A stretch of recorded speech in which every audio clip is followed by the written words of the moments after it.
días, ¿qué tal? ¿Cómo están todos? Yo soy Patricia Pérez Solernú, directora y fundadora de AD Talents, y les doy la bienvenida a este nuevo Disfrutando un Café con Talentos, un espacio creado para compartir conocimiento de mano de especialistas en distintas materias, como ya lo hemos estado haciendo desde hace un par de meses. Este programa, quiero avisar que está siendo grabado, que luego se va a subir a nuestro canal de YouTube, InCompany, Talento y Efectividad Organizacional, que ahí también pueden ver los diferentes desayunos que ya estuvimos haciendo en este mismo canal. El tema de hoy va a girar en torno a la inteligencia artificial y a la inteligencia emocional.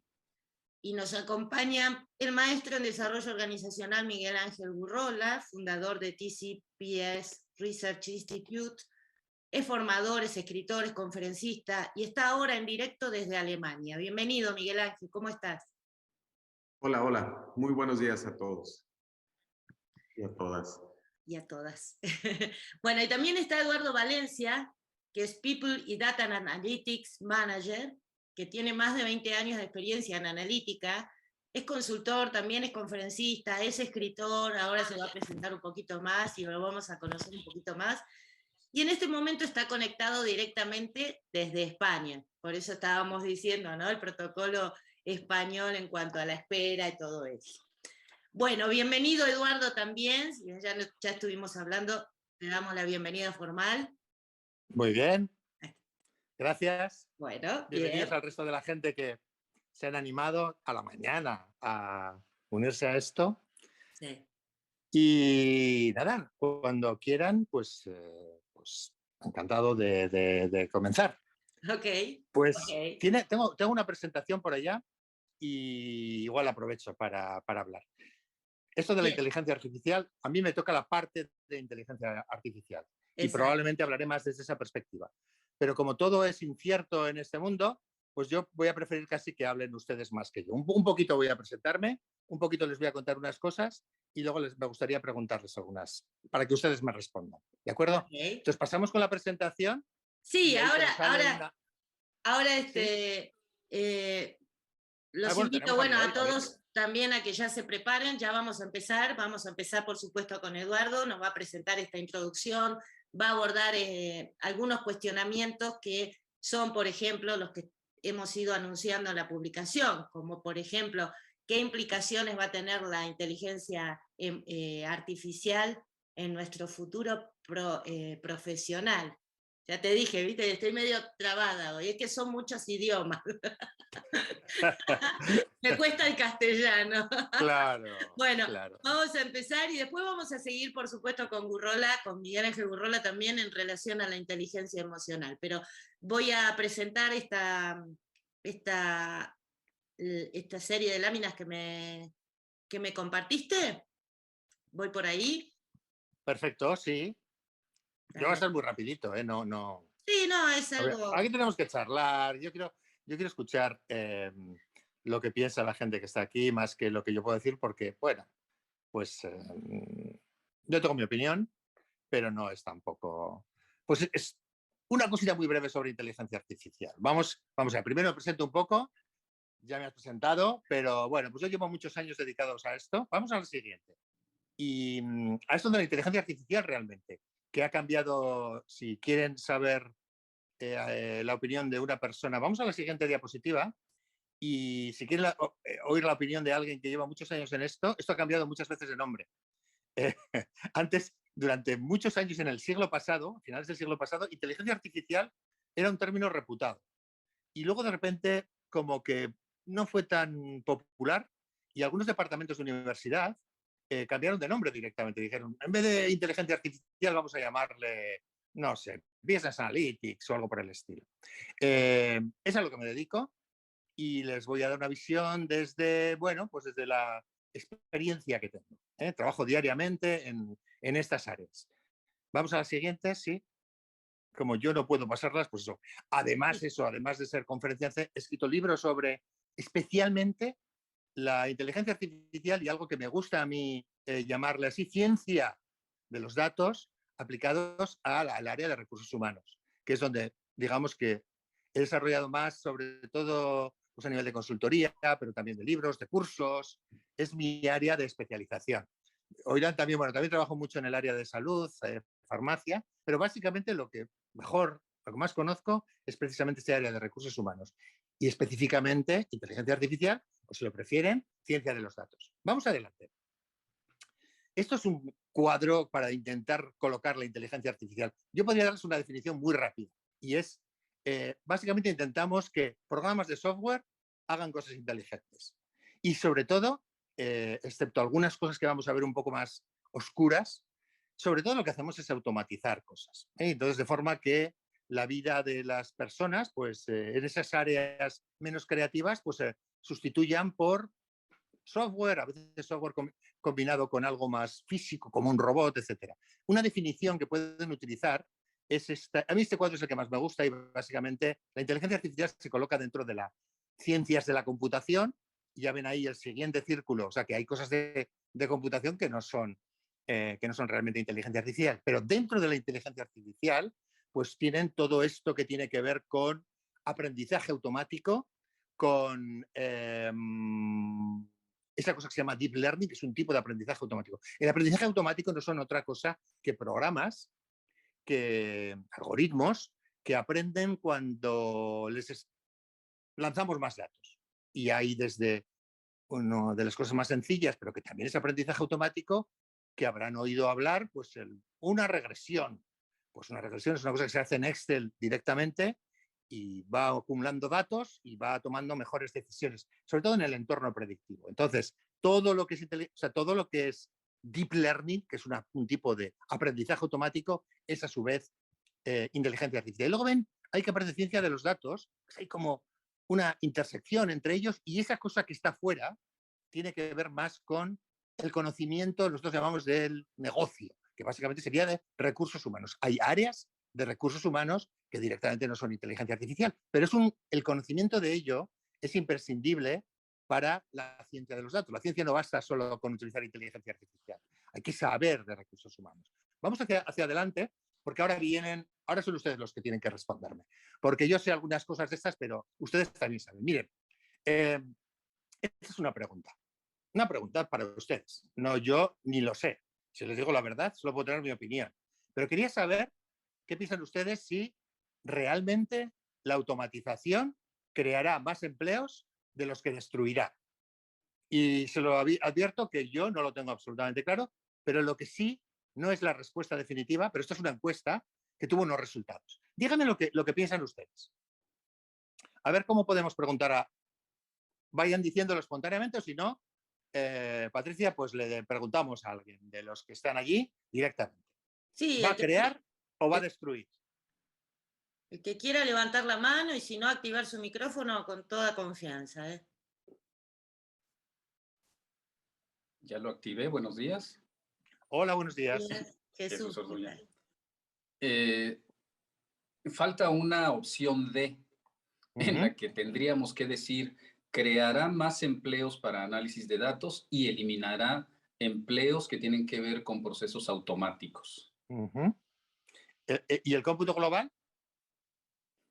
¿Perdón? Los de datos somos poquitos, ¿eh? Sí. Somos bien poquitos. Está claro, en nuestro área sí. Pero ¿qué va a pasar con el conjunto? Imagínense que tenemos 6 billones de trabajadores, no lo sé, dentro de 15 años, o 5 billones. ¿Va a haber más? Gracias a la inteligencia artificial, ¿va a generar o va a destruir empleo? Va a destruir empleos, definitivamente. Muy bien. Vamos, muy bien, digo, es una opinión. ¿Alguna otra opinión? Sí, hola, ¿qué tal? Gorgonio Tocorral. Sí, un poco de lo que yo he visto, es que sí, la verdad es que sí viene a eliminar empleos, ¿no? Sobre todo en las actividades manuales, ¿no? Entonces, ahí es prácticamente donde lo he vivido, lo he visto, y bueno, pues esa sería mi opinión. Una pregunta. ¿Qué cree o qué creen ustedes? Vamos, solo te la pregunto a ti. Que decidieron los americanos. Esto es una encuesta real, no es una pregunta que a mí me interesa, por supuesto, que yo tengo mi propia opinión. ¿Qué creen que dicen los americanos cuando les preguntan esto? ¿Que destruye o que sí o que no están de acuerdo? ¿Piensan lo mismo que nosotros o no? Yo pienso como ustedes, ¿eh? Creo que va a destruir empleo, que será bueno, porque nos dejará más tiempo libre. Eso es lo que yo pienso. Pero vamos a la siguiente diapositiva y vemos la respuesta, ¿vale? Y así ya nos saltamos eso. Sí, y Jorge Méndez levantó la mano. No sé si quiere también dar una opinión. Antes de resolver el misterio, venga, Sí. Jorge. Hola, mira, yo no sé, yo tengo mi pensamiento que creo que va a generar empleos, pero con diferentes tipos de competencias. Ajá. Esa sería mi forma de verlo. Vale, muy bien. Y aquí tenemos otra más, Eduardo. No te dejan avanzar. Estupendo. Mónica Ortiz, Genial. buenos días. Bueno, Mónica. Hola, yo pienso igual Hola. que Jorge. Yo creo que si ese fuera el paradigma, entonces cuando la revolución industrial, entonces cuando, o sea, entonces ya no habría gente sin trabajo desde hace Claro. muchos años, ¿no? Entonces yo coincido con Jorge. Yo creo que se evolucionan, se transforman y los seres humanos tenemos que generar otro tipo de competencias o potencializar ciertas competencias. Entonces, ese es mi punto de vista. Perfecto. De acuerdo. Bueno, ahora sí, vamos a avanzar. Vamos a ver la solución. No es la solución, ¿eh? Es qué piensan cuando se les preguntó va a ser una encuesta. Vamos a la respuesta, que no es la respuesta, es simplemente qué decidieron. Y ya ven, la mayor parte de los americanos creen que... ¿cuál es la respuesta? Que no veo acá. Que básicamente va a destruir. Ellos creen que va a destruir como en forma global, ¿vale? Vamos a la siguiente, porque les vamos a preguntar ahora, les definieron a ellos, y eso nos ayudará a nosotros también a entender de qué va lo que es, qué es la inteligencia artificial, la definieron de esta manera, ¿vale? Para que ellos entiendan, porque si no, ¿qué es la inteligencia artificial? No les presentaron unos círculos como les he presentado yo, que sería absolutamente abstruso, difícil, complejo. Pero les dijeron, mire, la inteligencia artificial es una cosa que sirve para traducir idiomas, para identificar a personas a partir de imágenes, para diagnosticar enfermedades, para ayudar a administrar fábricas y almacenes, porque automatiza, para jugar a juegos de ordenador, claro, cuando están hechos tienen mucho de inteligencia artificial, clasificar fotos, documentos y vídeos, detectar plagio en textos, detectar mensajes abusivos en redes sociales, etcétera, etcétera. Y les preguntaron si apoyaban esto o no.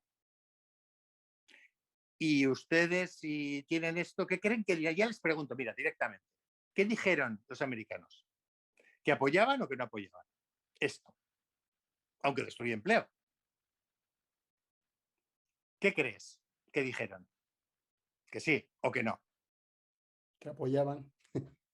Que apoyaban, porque la definición es muy bondadosa. No dijo cosas como podemos hacer bombas automáticas que destruyan el universo, sino que han elegido quién no quiere que se detecten enfermedades. Todas esas son ciertos, son elementos de la Pero vamos a ver la respuesta, porque aún quiero preguntarles más cosas.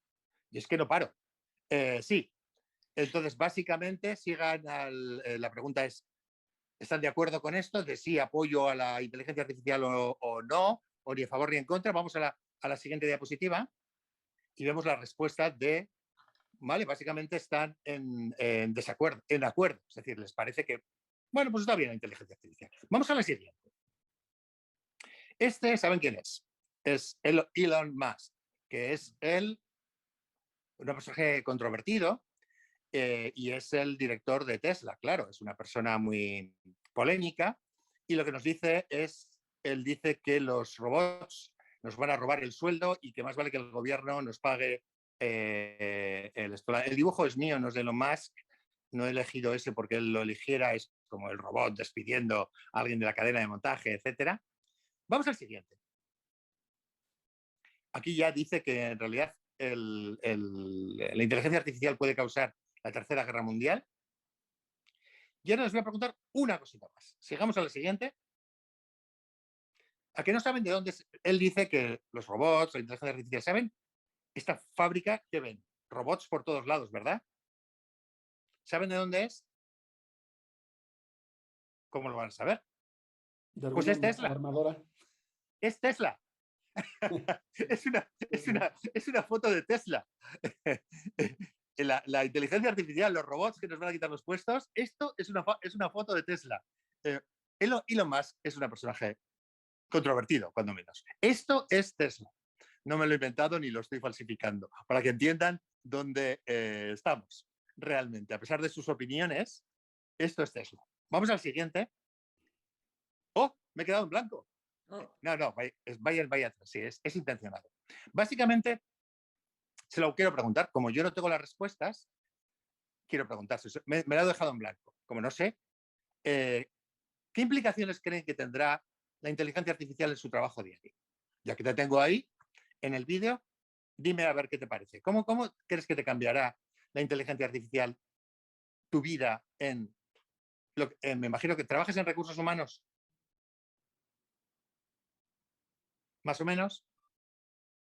Mónica levantó la mano.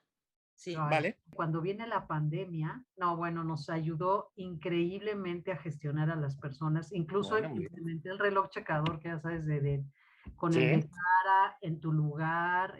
No, bueno, fue así como mi superestrella. Estupendo.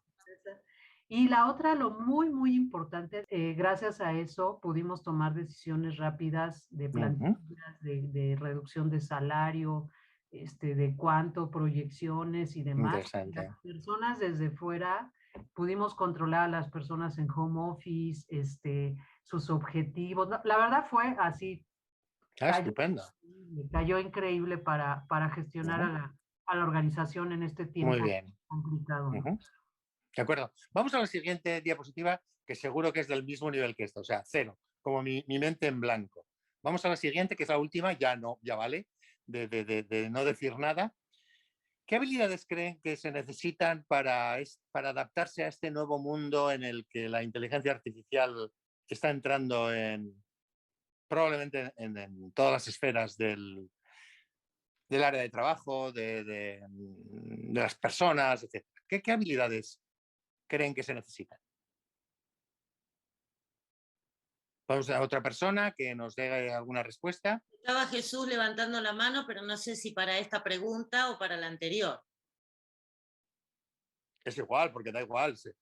A Jesús, si ha levantado la mano, habrá que preguntarle sobre esta. ¿Qué implicaciones tiene en su trabajo? Yo te quiero decir dos cosas rápidamente, experiencias que he tenido.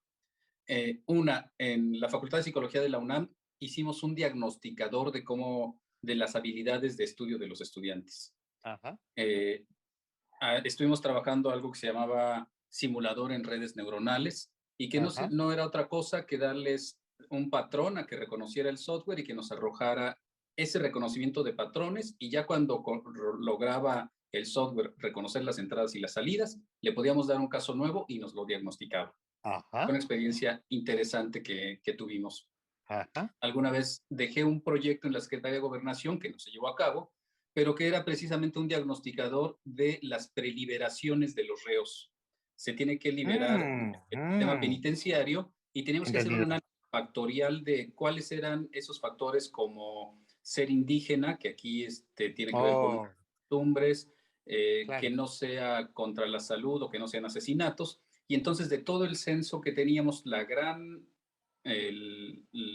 gran cúmulo de datos que tenía, me acuerdo que propuse un proyecto para que a través de regresiones y después un diagnosticador semi-inteligente, que aquí tendríamos que entrar en otra discusión, nos podía hacer ese diagnóstico. Muy bien. ¿Y qué implicaciones tiene? Pues me tocó en una institución cambiar el sistema de checado de ingreso, es decir, a lo mejor no lo llaman así en España, verificar la entrada y salida con una tarjeta, y lo cambiamos por un sistema biométrico que reconocía la mano. Implicaciones, me dejó a todo un equipo sin trabajo, es decir, manejar las tarjetas, registrarlo, vaciarlo en una hojita, subirlo después a Excel, ocupaba cerca de 11 personas. Al final me quedé con una sola que tenía que hacer el clic para generar los informes, ¿no? Y no es exactamente inteligencia artificial, es automatización. Sí, pero es que los límites a veces son difusos. Por mucho que haya puesto esos circulitos que parece que lo explican todo, los límites entre la pura automatización y los procesos inteligentes son limitados. Al final, la palabra automatización y hay procedimientos automáticos forma parte definitoria de lo que es la inteligencia artificial. Y la automatización produce realmente reducción de elementos, bueno, pues prescindibles. Y yo creo que es positivo. Y la revolución industrial al final puede que no destruyera globalmente puestos de trabajo, pero sí redujo las horas de trabajo de personas que estaban trabajando 16 horas al día, probablemente los domingos no, pero pasaron a otro tipo de horarios. Y yo creo que vamos a tener eso. Y que el cómputo total de horas trabajadas por la misma cantidad de gente, llegaremos a 10 billones, probablemente no superaremos los 10 billones de humanos dentro de 30 años, según los demógrafos, que suelen acertar, excepto que pasen cosas extrañas, imprevisibles, y yo creo que trabajaremos menos y que eso nos dejará más tiempo libre para hacer. En cuanto a las habilidades, se lo voy a decir yo. Yo lo que pienso es que lo que necesitamos es lo mismo que necesitábamos antes, que es espíritu crítico y creatividad. Esos son los dos elementos, las dos habilidades que necesitamos para adaptarnos a este nuevo mundo. El resto nos viene por añadidura. Con tener el espíritu crítico y ser creativos, vamos a florecer en este nuevo universo. Eso es mi punto de vista. Y ya vale por mi parte, y porque me he comido, o sea, yo os he dicho, en 7 minutos resuelvo yo esto. Pues no lo he sido capaz de resolverlo, y si hubiera sido un algoritmo el que estuviera programado, lo habría hecho, quieran o no. Pero seguramente habríamos perdido cosas. Entonces, ya está. Eso es lo que tenía que decirles. Básicamente, mucha diapositiva en blanco. A ver si Por mi queda parte, otra. Ya está. Esta sí, esta está en negro. Esta está en negro, y así está el futuro para muchos. Pero, pero no, seamos positivos, seamos optimistas, y claro, seguramente de toda esta exposición que acabas de darnos, vamos a tener más cuestionamientos y más reflexiones, ¿no? Porque yo creo que nada es tan absoluto, y decir, bueno, sí, va a mejorar en un montón de cosas el trabajo, en otros quizás hasta nos deje sin trabajo también, pero claro, con la creatividad y con este espíritu crítico seguramente vamos a poder seguir avanzando como hemos estado haciendo desde la revolución industrial y toda la tecnología, el avance tecnológico, ¿no? Así que, bien, bueno, muchas gracias, Eduardo. Vamos a... Muy bien. Está, perdón, aquí levantaba la mano Jorge, que quiere dar alguna opinión. Adelante, Jorge. Y mira, nada más así rapidito, y construyendo sobre lo que mencionaban. En el tema del trabajo diario, yo creo que al final la IA nos debe generar comodidad o confort, vamos a verlo así. También herramientas, creo que hay que tener mucho cuidado también de no despersonalizar. Y en el tema de las competencias coincido también. Yo creo que hay que ser curioso, adaptable y sobre todo perder el miedo, ¿no? Y sobre todo ser muy consciente. Estamos bien alineados aquí, ¿eh? Somos un grupo bastante compacto. Sí, yo creo que sí. Pero bueno, vamos a hablar de inteligencia emocional también, ¿eh? Y vamos a ver cómo se combina con la inteligencia artificial. Me parece muy interesante. Justamente de eso nos va a hablar Miguel Ángel Gurrol ahora, así que te damos la palabra. Miguel Ángel, a ver. Vale, muchas gracias. Gracias, Eduardo. Me da gusto ver que estás más iluminado allí en Pamplona que aquí a nuestras 5:30 de la tarde, pero bueno, así suele ser Y estamos en el mismo uso horario, pero algo debe tener España mejor que Alemania. No, muchas cosas en cuanto al clima y la comida. Por cierto, con el buen Eduardo estaba platicando la semana pasada que estábamos allá en Madrid. Sí. Eduardo, que pasamos una tarde estupenda construyendo no solo esto, sino otras cosas, y hablábamos mucho de las implicaciones del trabajo del futuro. Bueno, ¿para qué estamos aquí? Eduardo hace algoritmos, Eduardo mide, es un científico de los datos, y entonces, bueno, él le toca hacer esa parte de los procesos. Lo de la inteligencia artificial sí tiene una implicación en las emociones de las personas. ¿Qué está ocurriendo? Pues es obvio que cuando las personas ven que los trabajos empiezan a reducir, cuando las personas ven que todo empieza a ser automatizado, cuando las personas ven que muchas cosas están cambiando, por supuesto que se ponen nerviosas, y eso implica gestionar las emociones. y ahí va a estar el éxito de cómo las personas se van a sentir o no, sobre todo hacia futuro, con respecto a las nuevas tecnologías que están llegando, ¿no? Llamado para Latinoamérica, es importante empezar a mirar al futuro. Latinoamérica, yo veo muchos discursos en las redes, veo muchos discursos en el manejo del cambio sobre el pasado. Y que si en el pasado solía ser así, y que si don Jesús Orduña es el precursor de ABCDE, y que si don Ezequiel o Eduardo Valencia es esto, miren, eso no nos ayuda ya mucho ahora. Está avanzando muy rápido. Este escritor alemán bestseller con su libro de la economía cuántica, aquí en Alemania, dice, estamos en un tsunami digital, ¿eh? Y cuando es un tsunami espérense que apenas estamos entrando, llegará la computadora cuántica y los cálculos que hará que antes tomaban años van a tomar segundos, ¿eh?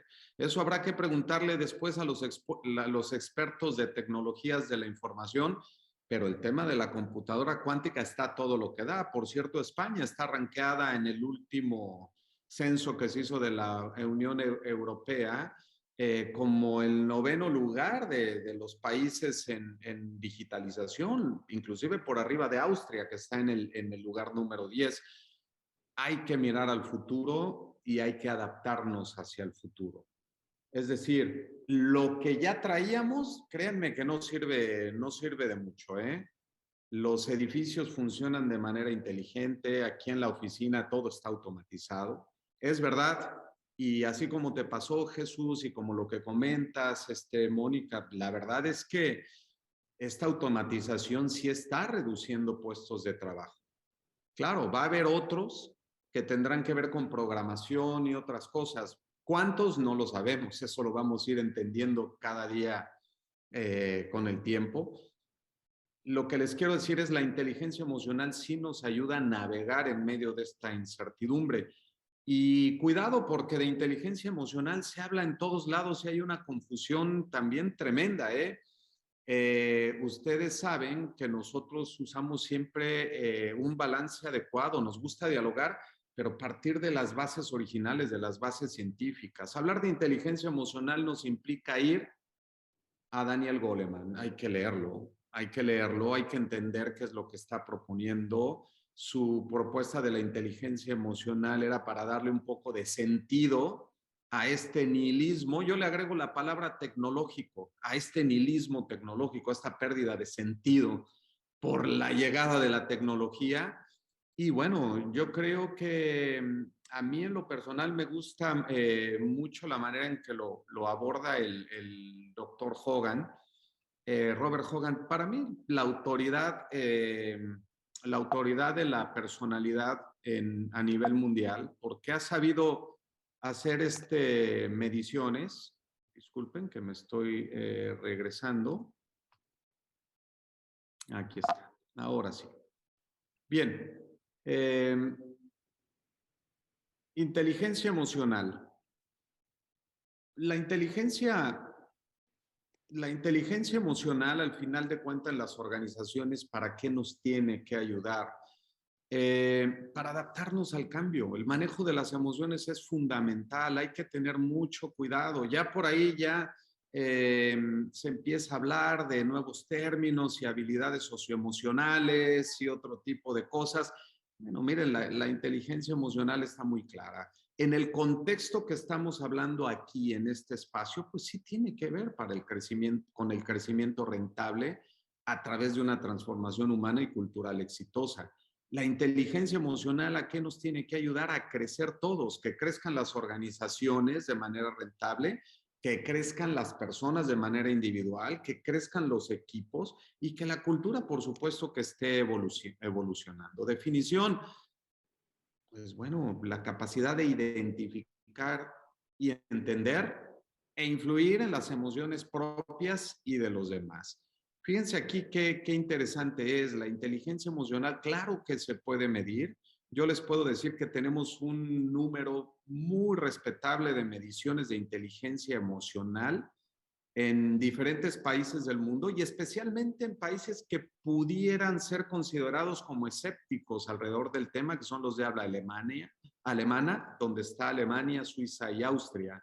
Y miren que hemos medido y hay que tener mucho cuidado porque el entender mis propias emociones y cómo están las emociones de los demás nos va a ayudar a navegar mejor por la ola del cambio, por este tsunami digital que mencionaba, ¿no?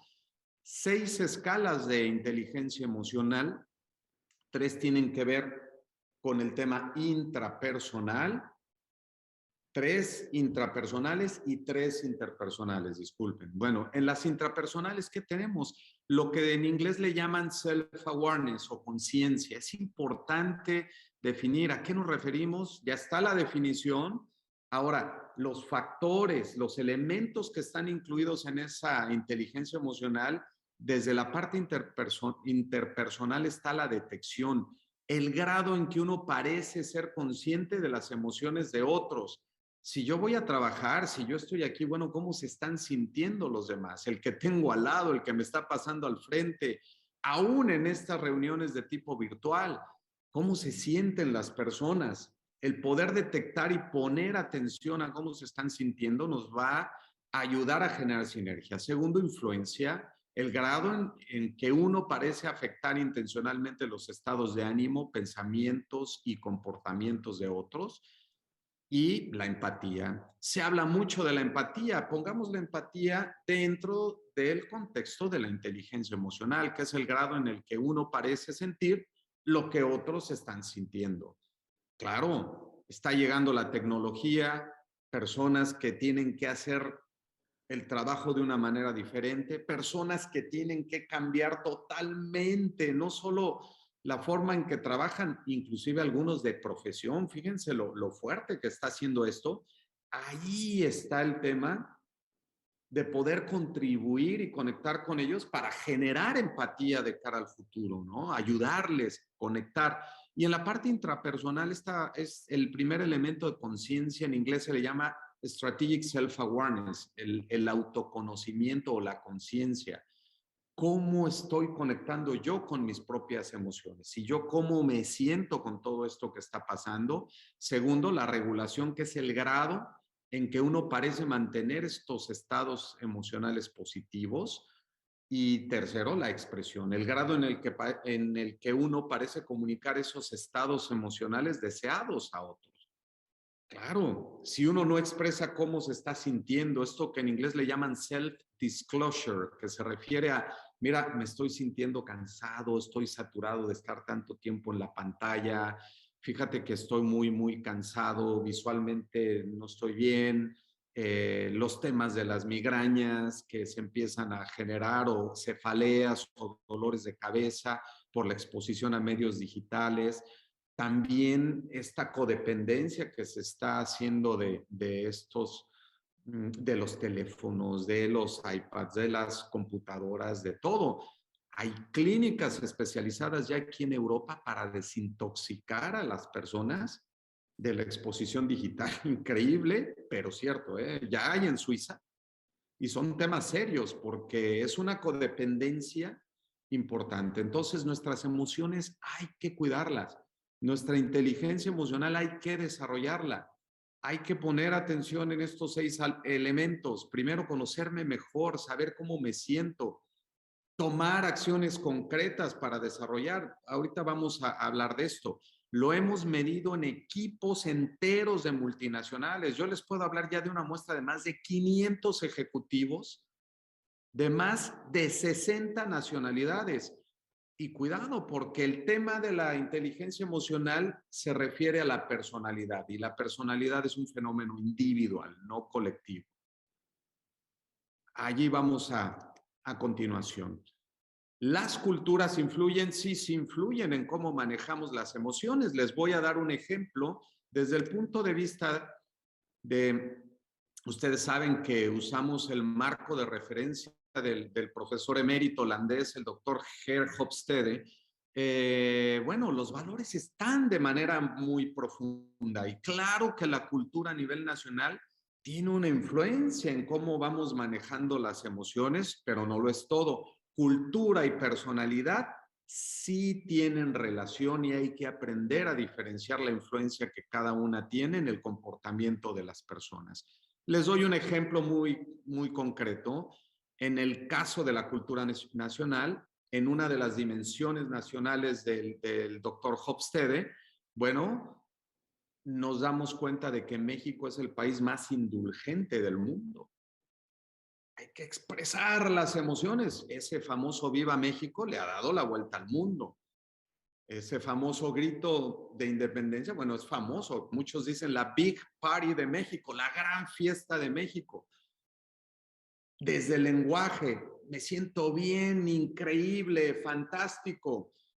Si yo llego a una reunión aquí en este país y les digo, ¿cómo te sientes? Increíble, fantástico, todo el mundo me va a mirar como a este loco, ¿qué le pasa? En México hay que sonreír. En México hay que mantener esos estados positivos, hay que manifestar las cosas con grandeza, con emoción y demás. Bueno, ese es el manejo emocional. No necesariamente tendría que hacer lo mismo en Rusia. Si yo voy a Rusia y sonrío demasiado, en automático me gano la etiqueta, este sospechoso. ¿Por qué se ríe tanto? O sea, no vemos el por qué. Bueno, eso tiene una influencia en el manejo que le voy a estar dando yo a mis emociones, pero eso es la cultura. Ahora, a nivel personal, a nivel individual, yo tengo que trabajar en los factores que acabamos de hablar.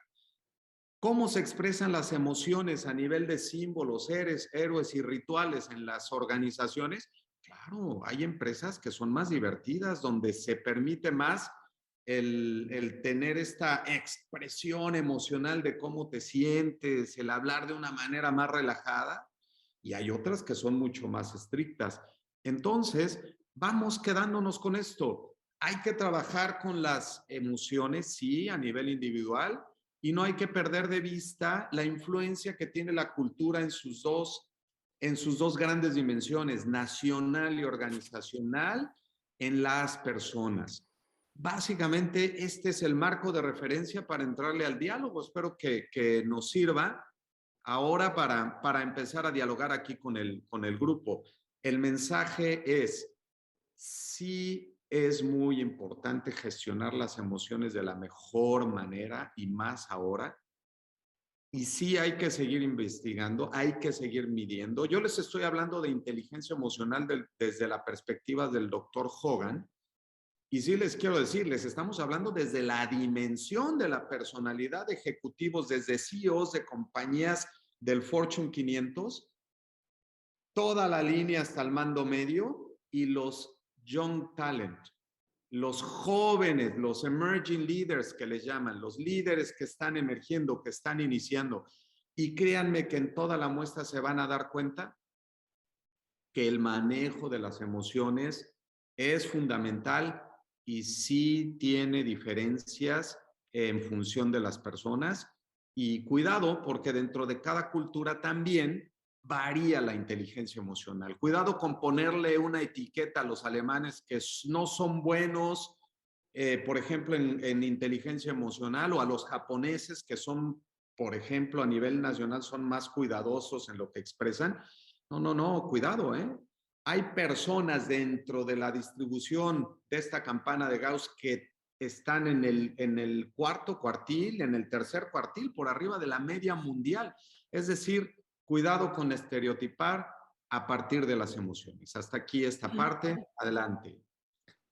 Gracias, Miguel. Y qué importante esto que estabas diciendo, porque recuerdo en Turquía, por ejemplo, la cultura, por lo menos argentina, es de mirar a los ojos, ¿no? Como un símbolo de sinceridad, de estar hablando y consciente de lo que uno está hablando. Y sin embargo, hay culturas como en Turquía que lo toman como un desafío, y más si es una mujer, ¿no? Te miran directo y es como un desafío, una provocación.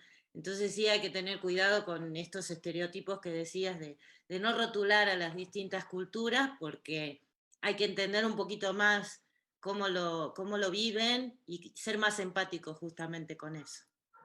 Así que bueno, muy, muy amplio el panorama y te agradezco mucho, Miguel. Está Jorge Méndez levantando la mano, creo que tiene ganas de opinar o de preguntar algo. Adelante, Jorge. A ver. Miren, ahorita que comentaban que en las dos charlas, me pasó por la cabeza ahorita, pensando ahorita lo que decía Miguel de intrapersonal y de intrapersonal, y pensando en el tema de inteligencia emocional. Yo creo que entre más se conozca uno y esté más consciente de uno, mejor vas a aprender a utilizar el tema de la IA. Ese sería parte de lo que pasa por mi pensamiento ahorita. Y como que tomando también algo que me pasaba ahorita cuando estaba platicando Eduardo, yo creo que el miedo a la inteligencia artificial es, si te conocen totalmente, te controlan. Entonces, como que hay que, entre más se conozca uno, yo creo que mejor partido le vamos a poder tomar al tema de la inteligencia artificial. Sería mi reflexión de estas dos buenas charlas que por ahí van, ¿vale? Muchísimas gracias, Jorge. No sé si alguien más quiere participar, preguntar o comentar algo. A mí sí que me gustaría comentar que existe un miedo, yo diría que universalmente extendido, a determinadas decisiones que pueden ser erróneas asociadas a algoritmos. Que no juzgamos de la misma manera, con la misma benignidad, errores humanos que errores de máquina. Que cada vez que tenemos un accidente extraordinarios, por otra parte, de los coches autónomos, de estos coches como los de Tesla, que se construyen con robots para que tengan conducción automática, muy a menudo nos producen un espanto universal, no se trata de algo que esté reducido a esa minoría menos o a una mayoría menos cualificada intelectualmente o lo que sea, porque al final podríamos decir que a nivel de datos, pues de cada 1000 kilómetros una máquina ha producido tantas fatalidades o tantos muertos y los humanos tantos, si hubiéramos seguido tal, da igual. El hecho de que sea una máquina la que dirija nuestro destino y nos conduzca en un error a un accidente nos produce de forma universal una sensación terrible.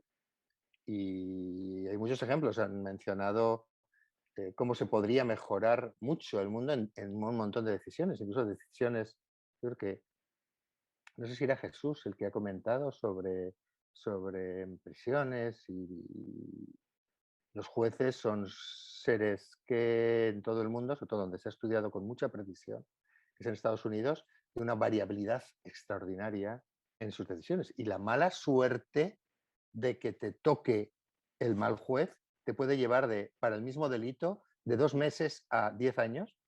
Uno se puede pegar 10 años en esa cárcel porque le ha tocado un mal día, pero es que además los humanos somos tan variables que uno de los factores más importantes, por supuesto, es el sol.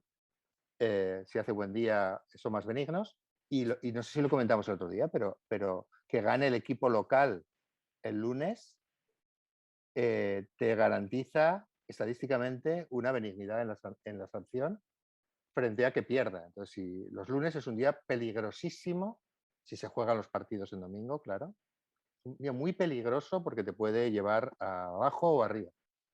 Estas cosas de los humanos que forman parte de lo que tenemos realmente podría darnos un poco de miedo frente a un algoritmo que va a funcionar de forma mucho más estable, sin ese ruido, etc. Y sin embargo, una condena que emita un algoritmo es algo que nos costaría muchísimo aceptar. Y que dijeran, no, me han condenado porque un algoritmo ha dicho que era probable que, no sé, o ha decidido mi sentencia aprovechando unas reglas bien definidas y tal. Eso es lo que quiere decir, que existe ese síndrome y es universal. Me has dejado pensando, Eduardo. Lo de los lunes, ¿tienes algún juicio el lunes o algo claro. así? Sentencia que se dicta el lunes es peligrosa, entonces. Es peligrosa, puede ser buena, pero depende de lo que haga el equipo del señor juez.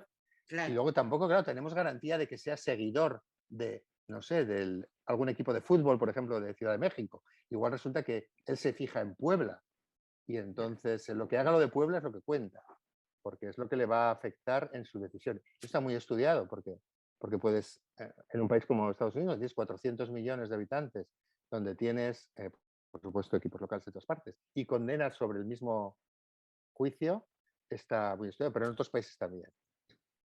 Sí, pero tengo entendido igual que los algoritmos funcionarían diferente basándose en un derecho anglosajón como el de Estados Unidos y lo que queramos. Basan precedentes y el nuestro, ¿no? Pero bueno, en definitiva... Harán lo que les digamos. Es que en el fondo, eso de que estamos nosotros detrás. Yo lo que hago es, soy básicamente arquitecto de algoritmos. Entonces, pues hará lo que les digamos.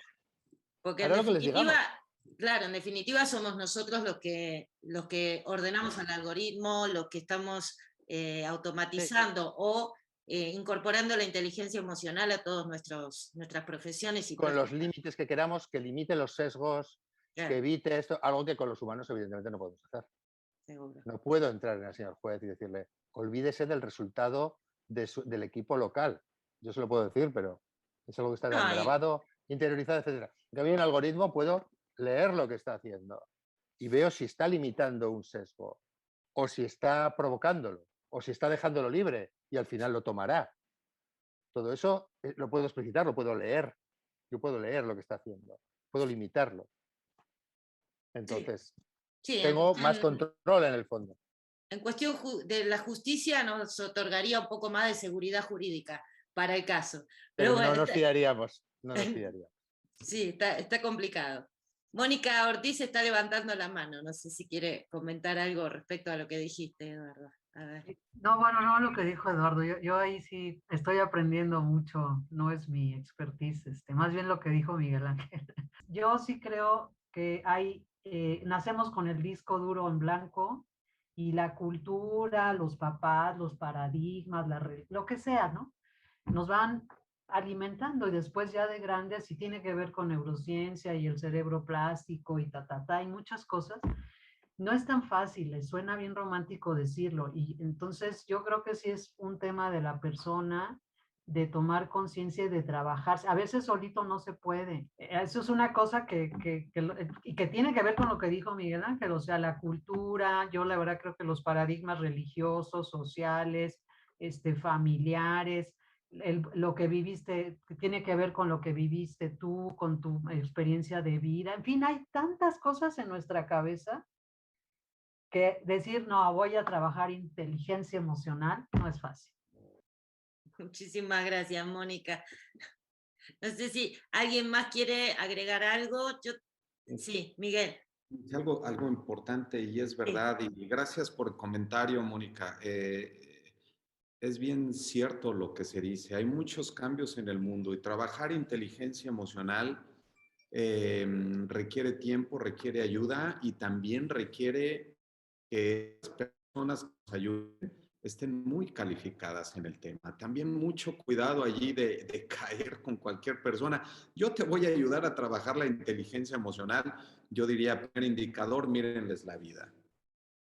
Es como aquellos de hoy que quieren cambiar organizaciones y la propia la tienen hecha un desastre. Entonces, vamos a decir las cosas con mucha prudencia. Ahora, sí, la tecnología viene y no olvidemos estos dos temas. Y gracias por comentarlos también, Mónica. En esa parte es cultura y personalidad. Ahí está la grandeza. Otra vez, esa es la grandeza del doctor Hofstede. Él decía, mira, tú vas a ver la realidad. Él tiene una pirámide preciosa, 3 temas. Cuando interpretes la realidad, está la naturaleza humana. Eso es lo mismo, Es lo mismo en Argentina, que en España, que aquí, que en Japón, en donde sea. Bueno, pues ahí está. Todos tenemos necesidades fisiológicas, tenemos que respirar, en fin. Eso está dado en la base de la pirámide. En medio está la cultura, ¿no? Y está en la parte de arriba la personalidad. Cuidado, no hay que confundirnos. Ustedes observen sobre todo lo que se está hablando en las redes y hay que empezar a diferenciar y a distinguir de acuerdo con esa pirámide, qué es algo colectivo y qué es algo individual. A mí me encantaba esa parte de Ger, qué hombre tan brillante, pero él decía, mira, la personalidad es al árbol como el bosque es a la cultura. Y entonces yo no puedo venir a aventar juicios sobre una cultura cuando en realidad es la persona. Si una persona está diciendo algo imprudente, yo no puedo llegar a decir los españoles son así, los japoneses son así, los holandeses son así, que aquí está luz. No, cuidado. Gente brillante y gente inconsciente encontramos en todas las culturas. Y el tema de las emociones, sí hay que tener cuidado con ellas y hay que investigar. Tenemos dos líneas de investigación hoy de factores relacionados con la cultura y con la inteligencia emocional para ver qué fuerza de correlación tiene cada factor entre estos dos grandes elementos. Cuidado, porque a veces se pueden hacer juicios temerarios y es mejor tener datos y contextualizar.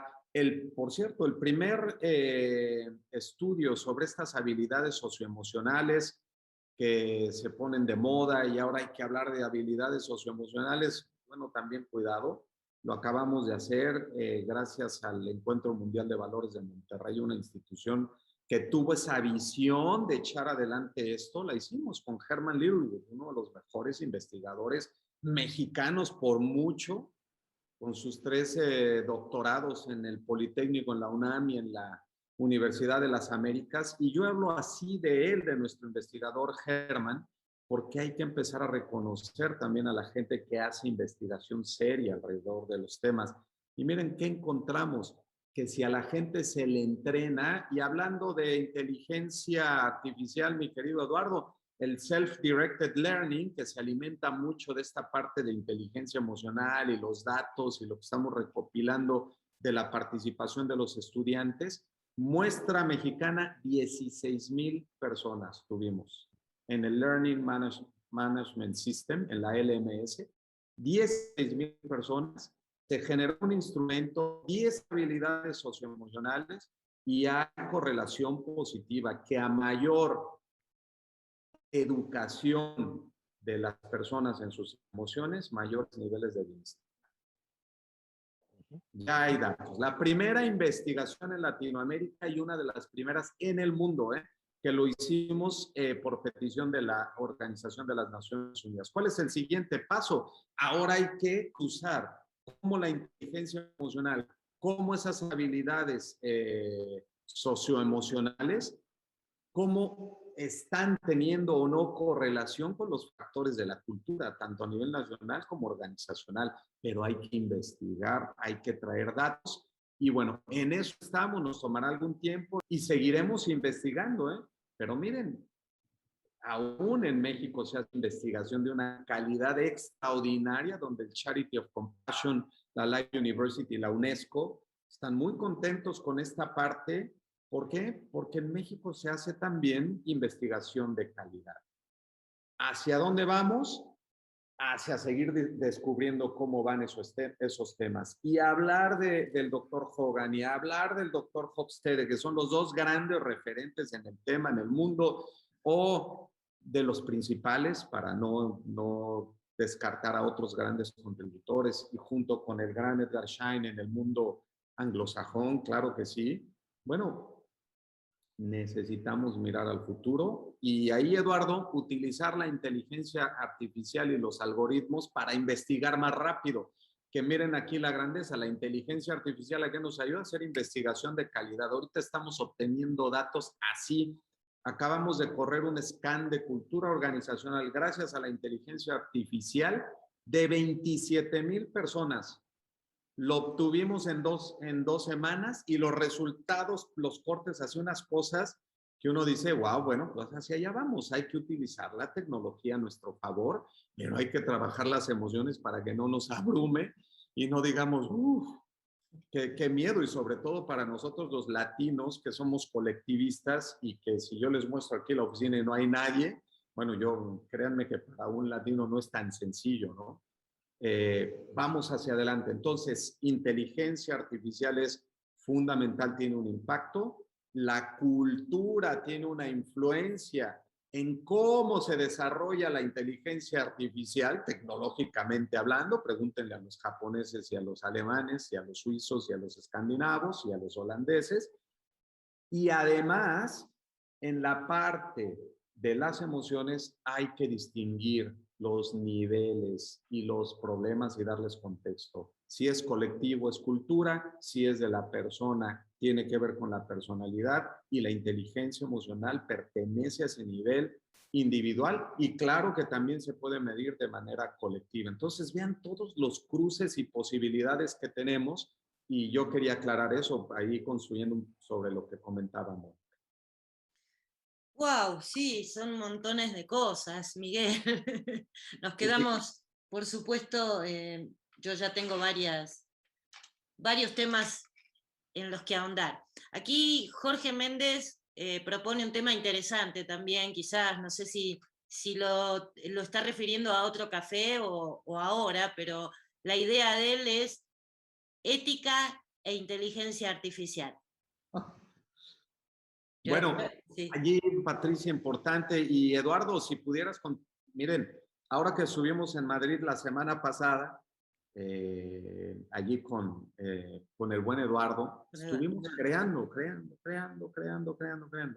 Una buena parte de nuestra creación tiene que ver con la parte ética. Porque sí, la inteligencia artificial hay que ponerle límites. Pues claro que hay que ponerle la invasión de datos. Y sí, es una gran propuesta, porque el hecho de que la inteligencia artificial nos dé datos y cosas, hay que ponerle una parte ética. Y ahí en Latinoamérica hay mucho que aprender allí, ¿eh? Cuidado con el uso de datos. Hay que mostrar respeto. Hay que entender y decirle a la gente cómo se van a utilizar sus datos. Y bueno, hace falta hacer mucho por ahí. Creo que la parte ética se puede profundizar mucho, Eduardo, pero vaya que en España es un tema fuerte ahorita también, ¿no? Yo tengo ganas de hablar un poquito, si tienen otras personas que estén antes, por supuesto, pero intentaría contarles algo muy brevemente. Son dos temas, uno es el tema de la ética, y me parece algo fundamental y en el que trabajamos y en el que desde siempre hemos tenido algo que ver. Pero antes quería hacer algo que va a sonar como... Nos llevamos tan bien también que van a escuchar esto. Miguel es una persona extraordinaria. Y es por una razón. No es por lo que él cree, que es simpático, que habla bien, etc. Hay un elemento muy importante. En el territorio donde nosotros vivimos, que estamos trabajando con personas, con organizaciones, recursos humanos, que es un nombre que ya saben que a ustedes no les gusta mucho, lo que abunda no es lo que nos está hablando Miguel. Primero, la medición. Segundo, los datos. Lo que está por todas partes, lo que me lleva a mí a decir que los recursos humanos es un territorio medieval, y probablemente estoy insultando, porque Miguel y yo también hablamos de esto, que el mundo medieval seguramente no era tan... tiene muchas cosas buenísimas de las que podríamos aprender, por eso igual es un insulto hacia el mundo medieval. Lo que sucede en recursos humanos no es cómo Miguel trabaja esta parte de inteligencia emocional. Estamos hablando de medir. Todo se puede medir en las organizaciones. Y además tenemos que justificarlo con datos. No ocurre esto en nuestro territorio. Da igual que hablen de cultura, de compromiso, de lo que quieran. No veo más que... Yo no suelo utilizar la palabra gurú en sentido peyorativo, lo siento, no es. Porque básicamente me refiero a un grupo de personas que básicamente son capaces de estimular nuestras emociones, pero sin ningún tipo de datos. Y eso, las personas que trabajamos ya en inteligencia artificial, en ciencia, nos sentimos muy incómodos. Y en nuestro territorio abunda como que para mí Miguel es una persona extraordinaria en ese sentido. Porque no hay eso. Estamos acostumbrados y aceptamos, sin ningún tipo de espíritu crítico, cualquier tipo de exhortación en la dirección que ustedes quieran. La felicidad de las organizaciones, no sé qué. Bueno, pero por favor, díganme algo. O sea, se me ocurren muchísimas preguntas, respóndanmela con una manera robusta. Díganme algo que tenga el sentido, que esté validado por datos. Y eso no existe, o existe muy poquito. Por eso le digo que es una persona extraordinaria. Parece que estoy aquí diciendo, pero lo pienso así. Y me parece importante porque siempre estás hablando de lo mismo. Estás hablando de inteligencia artificial, estás hablándome de datos que validan las afirmaciones. Eso es lo que yo necesito para no empezar a sufrir por dentro, para no sentirme herido en mi mentalidad de científico. Entonces, tienes eso y no está nada extendido. En nuestro territorio de recursos humanos es donde florece la improvisación, la intuición, las grandes ideas, las grandes exhortaciones sin ningún tipo de validez y de evidencia. Y eso es lo que necesitamos. Eso es una parte. Pero de la ética igual luego ya hablaré porque ya he hablado demasiado. Ya vas a hablar de ética también. No, pero Eduardo, estoy completamente de acuerdo con vos, también con la opinión de Miguel Gurrola, ¿no? Y este espacio justamente creo que lo hemos creado para eso, para que todos podamos tener esa posibilidad de preguntar, de evacuar todas nuestras inquietudes, que estos gurús no te dan esa posibilidad, porque claro, se ponen en evidencia por falta de datos, por falta de experiencia, porque también la experiencia es algo que se compra hecho, ¿no? Y entonces nuestra Lo que se pone en aspiración... evidencia, fíjate, no estoy tan de acuerdo, porque mayoritariamente en nuestro sector lo compramos con entusiasmo y lo aceptamos y nos dejamos llevar y aplaudimos hacia eso, porque ese espíritu crítico no está tan extendido como debiera. No. Y nosotros, es decir, a mí me hace sufrir por dentro. Pero no es lo que sucede en nuestro sector, que aceptamos ingenuamente cualquier tipo de afirmación que no está bien validada. Claro. Y no puede ser. O sea, le digo que es un fenómeno, eso, pero evidentemente lo digo básicamente no digo que tiremos la toalla, abandonemos esta lucha. Tenemos que seguir profundizando en la buena dirección y el futuro será mejor. Hay que tomar conciencia, claro. Exacto. Está levantada la mano también de Mónica. A ver. Ay, perdón, pero me encantó lo que dijo Eduardo y yo coincido contigo que es el mundo ideal. Mira, yo en México he trabajado en empresas transnacionales y mexicanas, ¿no? Esta última, o sea, la frustración que tenemos algunas personas en recursos humanos de llegar con datos y de yo decirle, por ejemplo, el director comercial que tienes no tiene el nivel de competencia y aquí están sus números, aquí están sus evaluaciones. Y coincido contigo, el número no miente, el número es frío, ahí está, eso es lo que dice la realidad. Pero entonces el reto es cómo le haces a que la gente te siga. Nota positiva, Mónica, nota positiva. Yo llevo unos cuantos años en esto. Desde mi visión, los departamentos de recursos humanos son territorio medieval y ahora me arrepiento de haberlo dicho tanto porque veo el mundo medieval de una manera diferente. Es decir, es un insulto injustificado. Pero mi percepción en los últimos 5 años es de una evolución imparable de profesionales de recursos humanos que no aceptan ya el viejo mundo. Y ese viejo mundo, ya le digo, si tienen complejo latino, es que nosotros somos tal, vayan a Estados Unidos donde se repite los mismos patrones. Estuve viviendo allí durante 2 años, iba, ya se les contaba, a reuniones de recursos humanos y los gurús florecían. Florecían, triunfaban, aplaudían, sin ningún tipo de control. Sin embargo, nota positiva, la evolución es imparable en esa dirección. Nosotros seremos los últimos, pero vamos en la buena dirección. Cada vez más personas están interesadas en transformar sus organizaciones con conocimiento validado, con espíritu crítico, con algoritmos, con datos, con estadística, etcétera, con números, de una forma razonable y racional. Eso cada vez más. Y la formación que demandan cada vez es mayor.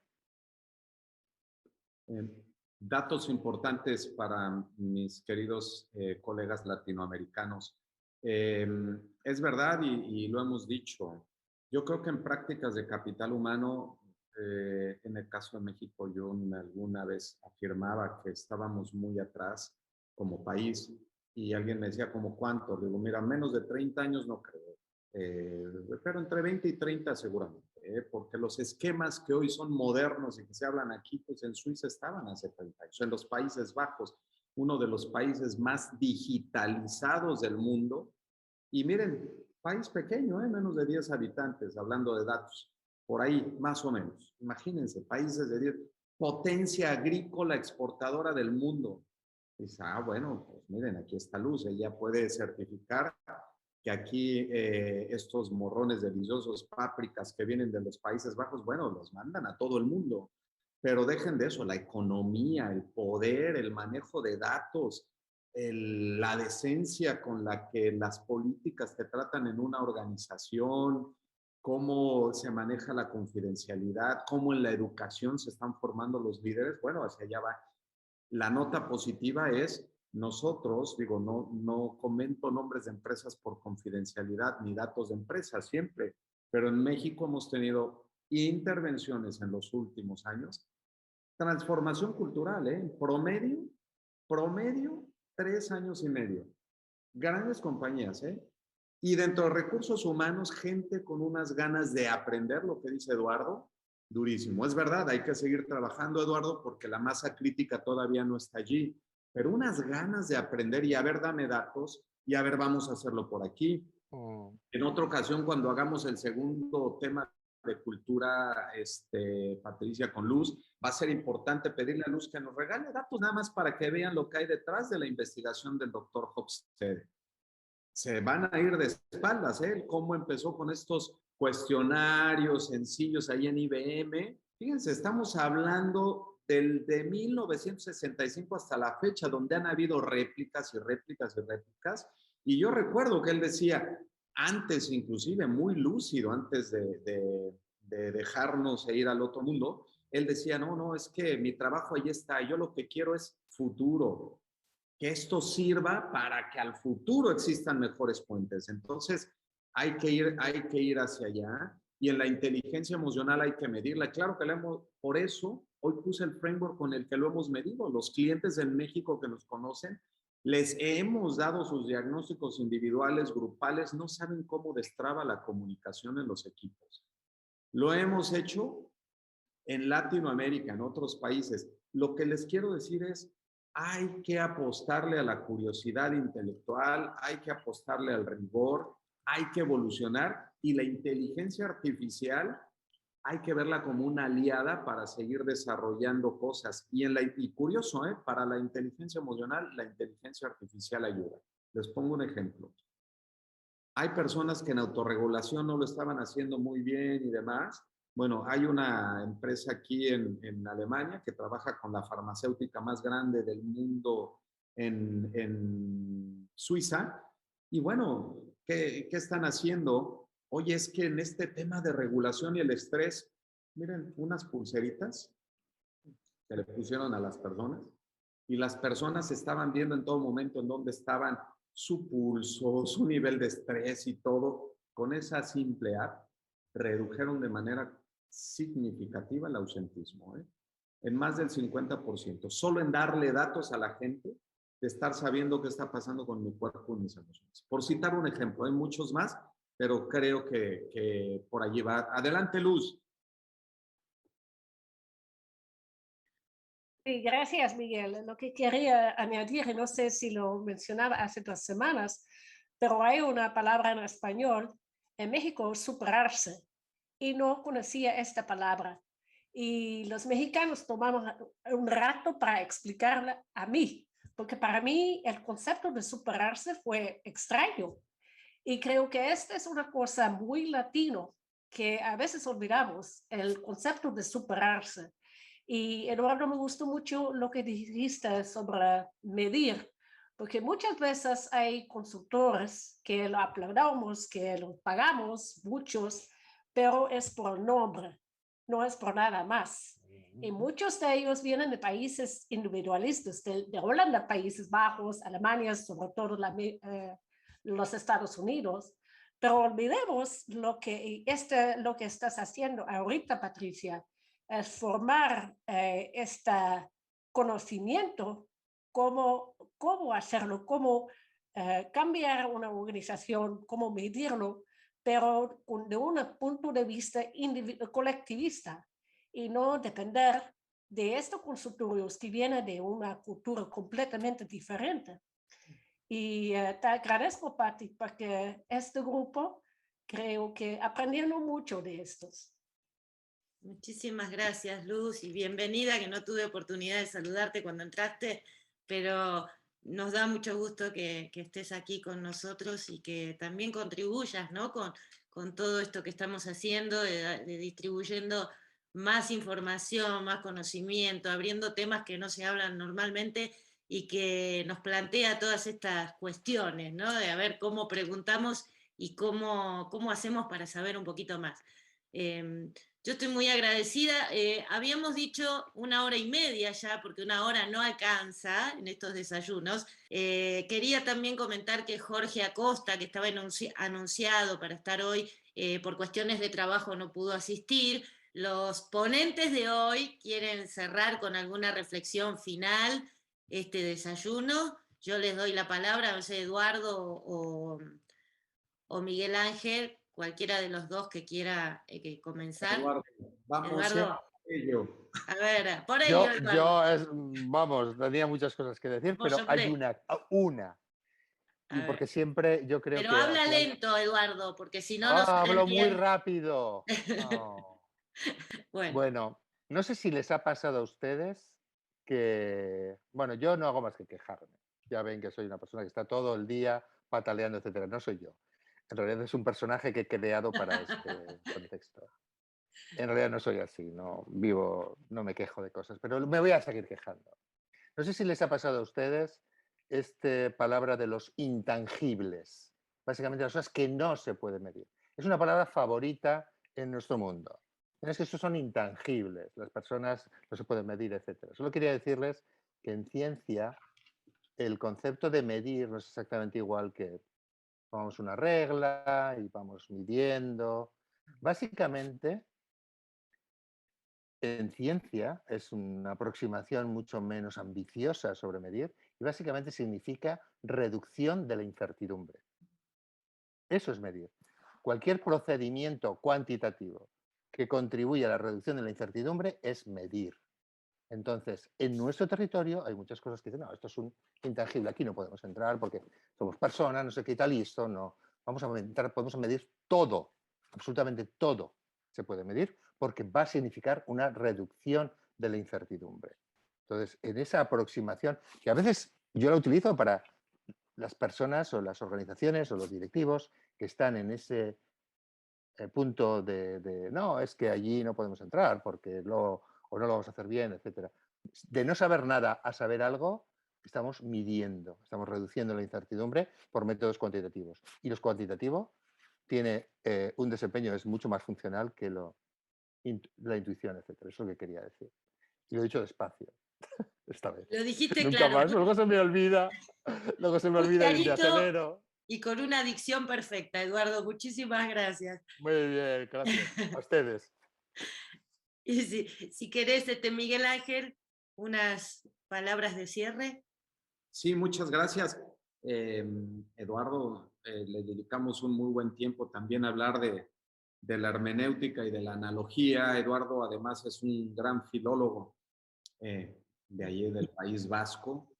Y bueno, yo les quiero decir algo. Esto que hemos traído en este programa es un enfoque hermenéutico analógico, orgullosamente de un pensador mexicano que me da mucho orgullo y como mexicano lo presumo por todos lados, que es el doctor Mauricio Belchor Puente, autor de más de 170 libros, profesor investigador emérito de la UNAM, miembro de la Academia Mexicana de la Lengua y bueno, ¿qué les digo? Uno de los especialistas en tomismo a nivel mundial muy respetado. Bueno, esta hermenéutica analógica es lo que estamos aplicando aquí, que es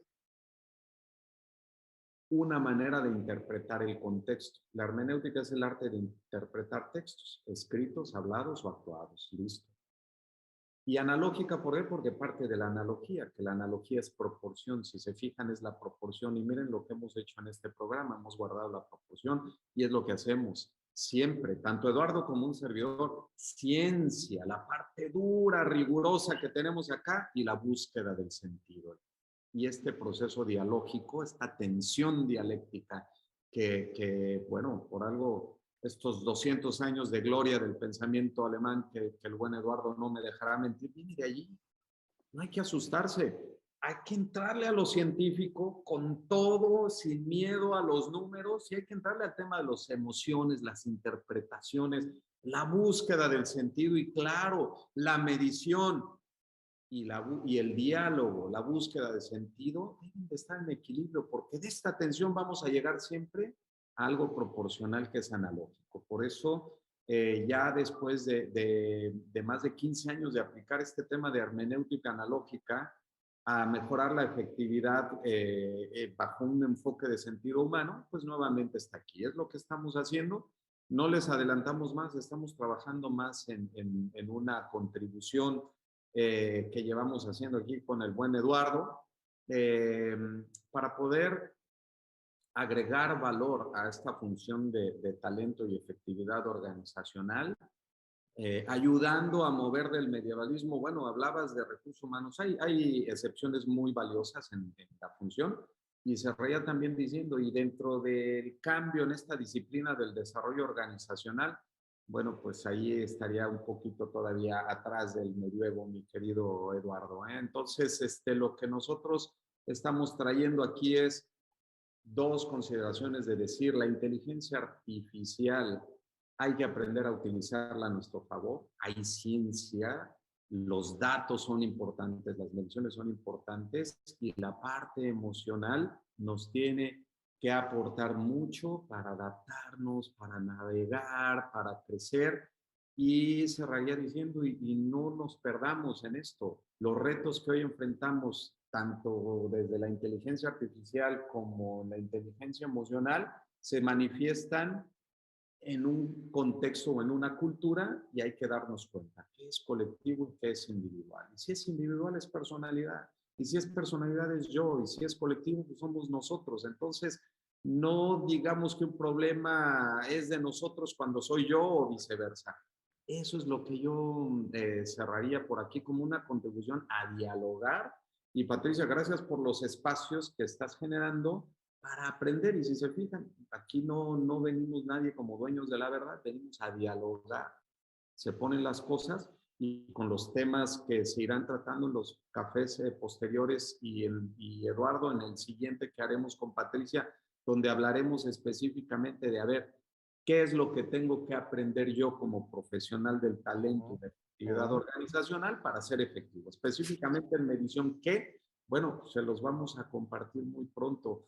Estamos trabajando en ello, y en la parte de inteligencia emocional, pues encantados de también compartirles más adelante los hallazgos de estas investigaciones que estamos siguiendo con Germán, también con la gran asesoría y mentoría del doctor John Bing de Harvard y Massachusetts, y la doctora Claudia Harz aquí en Alemania de la Universidad de München o de Múnich. Entonces, bueno, vámonos tranquilos, relajados, y que los datos nos vayan dando luz en contextos determinados. Eso es como yo cerraría, y la verdad que un placer haber estado. No, muchísimas gracias, Miguel. Y bueno, como ven, no todo ya está dicho, sino que siempre hay que seguir investigando, siempre vamos aprendiendo algo nuevo, y esto es lo maravilloso de estos espacios, ¿no? Que como bien decías, no venimos a exponer nada más ni menos, sino a charlar, a debatir, a poner conocimiento aquí para que cada uno pueda empezar a trabajar con esto y que salga algo bueno y algo de valor también. Así que bueno, muchísimas gracias a los dos y a todos los que estuvieron aquí presentes hoy. Les agradecemos mucho esta compañía, sus aportes, su respetuosa escucha y todas las cosas lindas que nos están dejando aquí por el chat también, ¿no? Jorge Méndez dice, bueno, gracias a todos de corazón por esta excelente reunión, y siempre comentarios parecidos que nos alientan a seguir construyendo más de estos espacios. Ya llegamos a la 1:30, un poquito pasada. Yo les agradezco nuevamente y nos vemos en la próxima oportunidad también para hablar de este y de otros temas que están pendientes. Muchísimas gracias a todos. Bye bye. Adiós a todos. Bye bye.